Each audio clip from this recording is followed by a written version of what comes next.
Tell you what, Caroline, you just never know what you may find right here in Lucedale. As a matter of fact, I recently took a trip to a hidden gem that illustrates the land of the Bible during the life of Jesus. So sit back and relax as we take you to Palestine Gardens, where you can see replicas of the Holy Land. 29 AD. A Sunday school class without walls. That's how Don Bradley, the owner and operator of Palestine Gardens, describes the experience. A great teaching tool for the culture, the people, the land, and the Bible, to tie in with the Bible stories.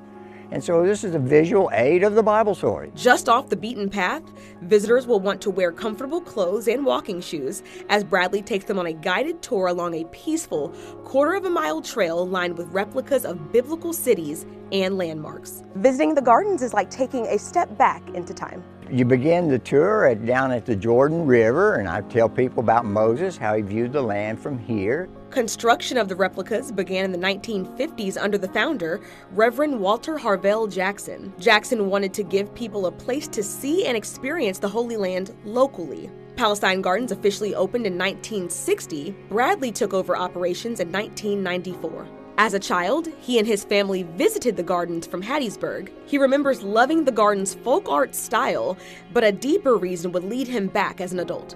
I realized God cast all that sin as far as the east from the west. I wanted to do something to pay him back. In my prayer, I said, I know I can never pay you back, but let me try.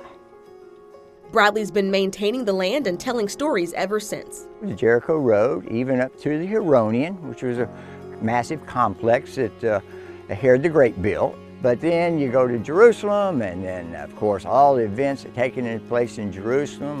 That's what's behind me here. To understand the distance between the Holy Land cities, each model is scaled so that 1 yard equals 1 mile.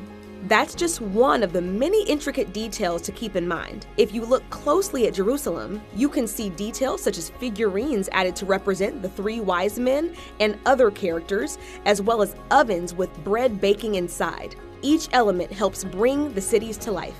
Bradley says he's expanded upon some of Mr. Jackson's pieces, but kept the garden's original folk art style intact. But I wanted to keep the same type of style that he did. But you see a little more details now.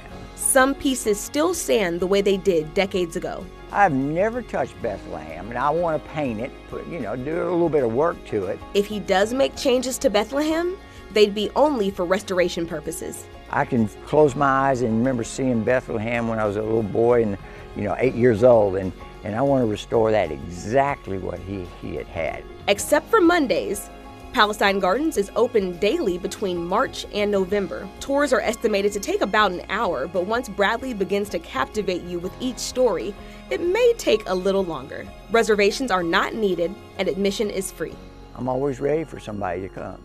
Now, I might have to combine a tour or something if you come with somebody else. 30 years I've been doing this, it all works out. Sweet. Yes, it sure does all work out. And I tell you what, and when I have more time, I'm going to go back to Palestine Gardens and really get into some of that storytelling. Don Bradley is a great storyteller.